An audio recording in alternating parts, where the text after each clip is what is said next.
मुख्यमंत्री देवेंद्र फडणवीस यांनी मनोज जरांगे यांच्या वक्तव्यावर प्रतिक्रिया दिली आहे। ते म्हणाले, शिवरायांचा मावळा कधीही खालची भाषा वापरणार नाही।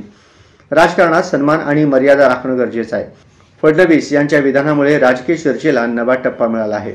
त्यांनी स्पष्ट केलं की विरोधकांनी जर कोणताही अपमानजनक शब्द वापरला तर समाजात विरोध निर्माण होऊ शकतो। या वक्तव्यामुळे राजकीय वातावरण तापलं असून पुढील निवडणुकांपूर्वी पक्षीय शिस्त आणि मर्यादा यावर चर्चा होण्याची शक्यता आहे। जो आपल्याला छत्रपती शिवाजी महाराजांचा मावळा मानत असेल तो कधीही खालची भाषा वापरणार नाही। कुठल्या स्त्रीबद्दल, कोणाच्या आईबद्दल वाईट आणि चुकीचं बोलणार नाही। आणि खरं तर त्या संदर्भात मी प्रतिक्रिया द्यावी हे मला योग्यही वाटत नाही। प्रत्येकाचं बोलणं त्यांना लखलाभ।